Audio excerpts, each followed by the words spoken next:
Salam dostlar, axşamınız xeyir olsun.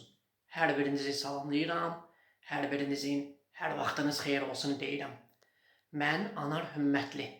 Yeni çəkdiyim videoda fikirlərimi dəyərli izləyicilərimlə və dəyərli soydaşlarımla bölüşürəm. 21-i 1-ci ay 2026-cı il. Bugün ölkəmizdə futbol bayramı idi. Bu futbol bayramı ilə fikirlərimi sizlərlə bölüşürəm. Çempionlar Liqasının 7-ci turunda Ağdamın Qarabağ klubu Almaniyanın Eintracht klubunu qəbul edirdi.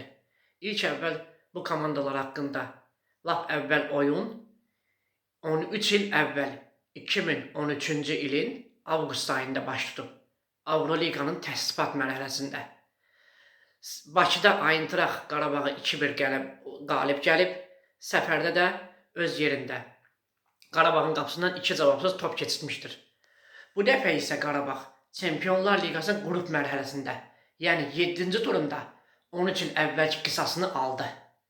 Yəni Qarabağa vurulan 4 topun qisasını Qarabağ Eintrachtdan 3 topla aldı. 3-2 hesab ilə Eintracht üzərində parlaq qələbə qazanmaqla öz gücünü həm dünyaya göstərdi, həm də rəqib komandaya göstərdi ki, Qarabağ heç də onlardan zəif komanda deyil.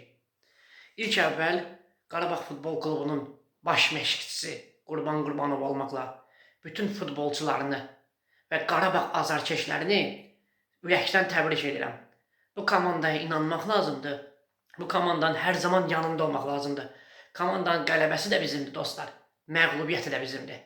Bizim Avropada yeganə ümid yerimiz bu Qarabağdır. Baxmayaraq ki, 16 ildən çoxdur Avroliqa oyunlarında oynayır. Məğlubiyyəti də oldu, qələbəsi də oldu. Amma azarkeşlər komandanı tərk eləmədi. Hər zaman güvəndik, hər zaman inandıq. Çünki komandanın qələbəsi də məğlubiyyəti də bizimdir. Hər zaman komandanın yanında olub dəstək olmaq lazımdır.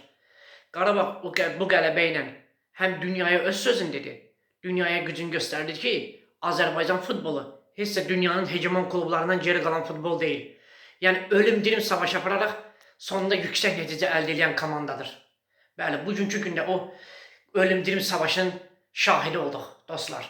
Qarabağ həm 13 il əvvəlki qisasını aldı, həm də sentyabr ayında Çempionlar Liqasının 1-ci turunda qardaş komandamız olan Galatasaray klubunun qisasını aldı.